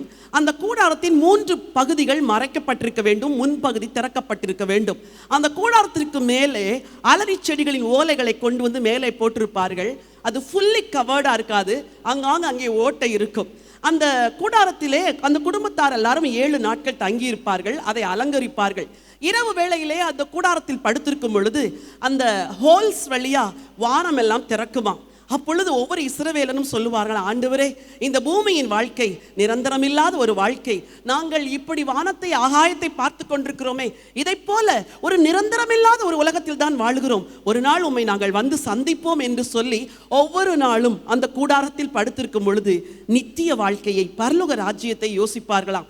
சொல்லுவார்களாம், மேசியா நீர் எப்பொழுது வருவீர், இந்த கூடார வாழ்விலிருந்து எங்களை எடுத்துக்கொண்டு எப்பொழுது அந்த உன்னதத்திற்கு செல்லுவீர் என்று மேசியா வர வேண்டும் என்று ஜெபம் பண்ணுவார்களாம். ஏற்கனவே மேசியா வந்து விட்டார், வந்த மேசியாவை அறியவில்லை, மேசியா வர வேண்டும் என்று ஜெபம் பண்ணுவார்களாம். ஆண்டவர் இந்த கூடார பண்டிகை எங்கு நிறைவேற்று என்றால் 1000 வருஷ அரசாட்சியில் பூமியிலும் ஆண்டவர் அதை நிறைவேற்றுகிறார். ஒரு வசனத்தை வாசிக்க விரும்புகிறேன். யோவான் எழுதின சுவிசேஷம் 1ஆம் அதிகாரம் 14வது வசனம். அந்த வார்த்தை மாம்சமாகி கிருபையினாலும் சத்தியத்தினாலும் நிறைந்தவராய் நமக்குள்ளே வாசம் பண்ணினார். அவருடைய மகிமையை கண்டோம். என்ன ஒரு அழகான வார்த்தை ஒரே பாருங்கள். பேரானுடைய மகிமைக்கு ஏற்ற மகிமையாக அவருடைய மகிமையை கண்டோம். அது பிதாவுக்கு ஒரே பேரானவருடைய மகிமைக்கு ஏற்ற மகிமையாகவே இருந்தது. பழைய ஏற்பாட்டு காலத்திலே நிரந்தரமில்லாத ஒரு வாழ்விலே, வனாந்தரத்திலே, கூடார வாழ்விலே கர்த்தருடைய கூடாரமும் நடுவிலே இருந்தது. 1000 வருஷ அரசாட்சியில் ஆண்டவரோடு கூட நீங்கள் வாழப்போகிறீர்கள். சரி, பூமியின் வாழ்வில் எப்படி? இந்த சரீரம் ஒரு கூடாரம். வசனம் சொல்லுகிறது, அந்த வார்த்தை மாம்சமாகி கிருபையினாலும் சத்தியத்தினால் நிறைந்தவராய் நமக்கு உள்ளே வாசம் பண்ணினார். இப்போ கூடாரம் எங்க இருக்கு தெரியுமா? உங்க ஒவ்வொருடைய இருதயத்துக்குள்ள, உங்களுக்குள்ள. உங்களையே ஆண்டவர் கூடாரமா மாத்திட்டார். ஆண்டவரே உங்களுக்குள் வந்து வாசம் பண்ணுகிறார். அந்த கூடார வாழ்வு சந்தோஷ வாழ்வு. நிலையில்லாத இந்த பூமியிலே வாழுகிற நீங்கள் ஒவ்வொருவரும் நிரந்தரமான அந்த கூடார பண்டிகையை எதிர்பார்த்து காத்திருக்க வேண்டும். கடைசியாக ஒரு பண்டிகை, அது ஓய்வு நாளின் பண்டிகை. 23ஆம் அதிகாரத்தில் முதல் 4 வசனங்களை வாசியுங்கள். ஓய்வு நாளை பண்டிகையாய் ஆசரிக்க சொன்னார். ஓய்வு நாள் எதற்கு? 6 நாள் வேலை செய்துவிட்டு 7வது நாள் கர்த்தர் ஓய்ந்திருந்தது போல இந்த கூடார பண்டிகையின் வாழ்வு முடிந்த பிறகு ஒரு யுகமாய் பரலோகத்தில் வாழுகிற ஒரு ஓய்வின் நாள் உங்களுக்கு வருகிறது. வாழ்க்கையில் ரெஸ்டே இல்லைன்னு சொல்றீங்கல்ல, சிலர்லாம் ஓடி ஓடி ஓடி ஓடி வளைக்கிங்க. நான் சில நேரம் சொல்லுவேன், ஆண்டவரே, எப்படி ஒரு பெண்ணாக இருந்து நான் இப்படி ஊராய் பயணிக்கிறேன், சில வேலைகளில் ரொம்ப களைப்பாக இருக்குதுப்பா, மனசெல்லாம் சோர்ந்துருதுப்பா, செய்திகள் ஆயத்தப்படுத்தணும், ஜெபிக்கணும், பயணிக்கணும், குடும்பத்தை பார்க்க வேண்டும், அலுவலகத்தை பார்க்க வேண்டும், எப்பொழுது இளைப்பாதல் தருவீர்? ஆண்டவர் சொல்றாரு, இன்னும் உனக்கு ரெஸ்டிங் பீரியட் இருக்குது, இன்னும் ஓடுற வரைக்கும் ஓடு என்று சொல்வார். எனக்கு அன்பானவர்களை, இந்த பூமியில் ஆண்டவருக்காய் வாழுகிற வாழ்விலே களைத்து போகாதிருங்கள். ஆண்டவருக்காய் செய்கிற நற்கிரிகளிலே சோர்ந்து போகாதிருங்கள். ஒரு நித்திய நிரந்தரம், ஒரு நித்தியமான ஓய்வு நாள், ஒரு நித்தியமான பண்டிகை, நிரந்தரமான பண்டிகை, யுகாயுகமாய் கர்த்தரோடு வாழுகிற ஒரு பண்டிகை பரலோகத்தில் நமக்காய் காத்திருக்கிறது. இந்த 7 பண்டிகைகள், 8 பண்டிகைகள் ஏற்கனவே இஸ்ரவேலருக்கு கொடுக்கப்பட்டது. நமக்கு கிறிஸ்து அதை நம் வாழ்வில் நிறைவேற்றி கொடுத்தார். இந்த அனித்தியமான உலக வாழ்வை விட்டு நித்திய பரலோகத்திற்காக ஒவ்வொரு நாளும் வாழ தீர்மானிப்போம். இருக்கிற இடங்களில் எல்லாரும் ஒரு நிமிஷம் எழும்பி நிற்பீர்களா? Thank you Jesus. ஹல்லேலூயா. நன்றி ஆண்டவரே. Thank you father. இந்த மாலை வேளையிலே கர்த்தருடைய வார்த்தையை நான் உங்களுக்கு கொடுத்திருக்கிறேன். 7 பண்டிகைகளை ஆசரிக்கும்படி இஸ்ரவேலருக்கு சொன்னார். அவைகள் 7 குமாரனாகிய கிறிஸ்துவில் நிறைவேறியது. உங்களுக்காய் ஒரு பஸ்கா பண்டிகை, அது உங்களை விடுதலை செய்கிற ஒரு பண்டிகை. உங்களுக்காய் ஒரு புளிப்பில்லாத அப்ப பண்டிகை, அது நீங்கள் பரிசுத்தமாய் வாழ வேண்டும் என்று உங்களை வருந்தி அழைக்கிற ஒரு பண்டிகை. உங்களுக்காய் ஒரு முதற்கனியை செலுத்துகிற ஒரு பண்டிகை. ஒரு உயிர்த்தெழுதலின் நம்பிக்கையை உங்களுக்கு கிறிஸ்து தருகிற பண்டிகை. உங்களுக்காக ஆண்டவர் ஒரு பெந்தகோஸ்தே பண்டிகையை கொடுத்திருக்கிறார். கிறிஸ்துவின் ஆவியானவர் உங்களுக்குள் வந்து வாசம் பண்ணி உங்களை அவருடைய பிரமாணங்களில் நடக்க வைக்கிற ஒரு மகிழ்ச்சியின் வாழ்வு. அது உங்களுக்கு ஒரு பண்டிகை. ஒரு நாள் எக்கால சத்தத்தோடு கிறிஸ்து இயேசு வரப்போகிறார். அன்றைக்கு எக்கால பண்டிகையை நீங்களும் நானும் ஆசரிப்போம். ஒரு நாள் அந்த பாவ நிவர்த்தி பண்டிகை இஸ்ரவேலர்களுக்கும் யூதர்களுக்கும் கொடுக்கப்படும். அவர்கள் மனம் திரும்பும்படி ஜெபிக்க வேண்டியது உங்களுக்கும் எனக்கும் அவசியம். உங்களில் யாரும் அந்த ஒரு உபத்திரவ காலத்திற்குள் போய்விடவே கூடாது. இன்றைக்கே ரட்சண்ய நாள், இதுவே அனுக்கிரக காலம். ஹல்லேலூயா. எல்லாவற்றுக்கும் மேலாய் தேவனோடு நாம் வாழுகிற ஒரு கூடார பண்டிகை. கிறிஸ்து நமக்குள், நாம் அவருக்குள். அங்கே கண்ணீர் இல்லை, புலம்பல் இல்லை. சத்தியத்தை தேடும்படி ஜனங்கள் எருசலேமுக்கு வருவார்கள். சியோனிலே இயேசு ராஜாவாய் வீற்றிருப்பார். ஆட்டுக்குட்டி சிங்கத்தோடு கூட உலாவும். அங்கே ஒரே மொழி இருக்கும். துதியும் பாடலும் சத்தமும் சந்தோஷமும் உபத்திரவம், இந்த உலகத்தில் இருந்த உபத்திரவத்திற்கு ஈடான மகிழ்ச்சியும் கூடிய ஒரு 1000 வருஷ அரசாட்சி நமக்காய் காத்திருக்கிறது. ஹல்லேலூயா. Thank you Jesus. Hallelujah. Thank you Jesus. இதோ மனுஷரின் மத்தியில் தேவாதி தேவனே வாசம் செய்கிறாரே. இதோ மனுஷரின் மத்தியில் தேவாதி தேவனே வாசம் செய்கிறாரே. தேவாலயமும் அவரே, ஜீவ ஒளி விளக்கும் அவரே. தேவாலயமும் அவரே, தூய ஒளி விளக்கும் அவரே. ஜீவனாலை தம் ஜனங்களின் தாகம் தீர்க்கும் சுத்த ஜீவநதியும் அவரே. ஜீவனாலை தம் ஜனங்களின் தாகம் தீர்க்கும் சுத்த ஜீவநதியும் அவரே. இதோ மனுஷரின் மத்தியில் தேவாதி தேவனே வாசம் செய்கிறாரே. இதோ மனுஷரின் மத்தியில் தேவாதி தேவனே வாசம் செய்கிறாரே. சீயோனே உன் வாசல்களை ஜீவதேவனை நேசிக்கிறார். சீயோனே உன் வாசல்களை ஜீவதேவனை நேசிக்கிறார். சீர் மிகுந்திடும் மெய் சுவிசேஷந்தனை கூறி உயர்த்திடுவோம் உன்னையே. சீர் மிகுந்திடும் மெய் சுவிசேஷந்தனை கூறி உயர்த்திடுவோம் உன்னையே. இதோ மனுஷரின் மத்தியில் தேவாதி தேவனே வாசம் செய்கிறாரே. இதோ மனுஷரின் மத்தியில் தேவாதி தேவனே வாசம் செய்கிறாரே. உங்கள் வலது கரத்தை ஆண்டவருக்கு நேராய் உயர்த்தி இந்த மாலை வேளையில் நீங்கள் ஒரே ஒரு தீர்மானம் எடுத்து கடந்து செல்ல விரும்புகிறேன். ஆண்டவரே, என்னை விடுவிக்கும்படி ரத்தம் சிந்தினீர். பரிசுத்தமாய் வாழ என்னை அழைத்தீர். ஆண்டவரே, உம்முடைய பலனை தருவேன் என்று சொன்னீர்.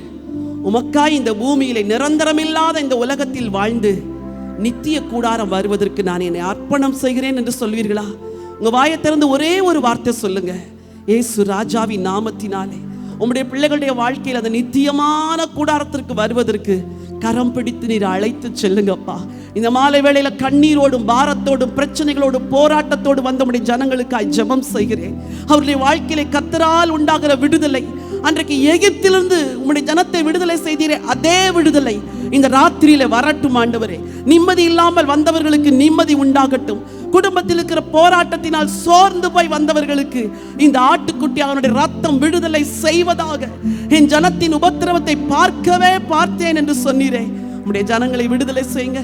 ஆசீர்வாத நிறைவோடு உம்முடைய பிள்ளைகளை அனுப்புங்கப்பா. இந்த ஜீவ வார்த்தைகளை இயேசுவின் ரத்தத்தினாலே வேலி அடைக்கிறேன். அது அவர்களுக்குள் 100 மடங்கு பலன் கொடுப்பதாக. ஆண்டவர் இயேசுவின் நாமத்தில் பிதாவே, ஆமென்.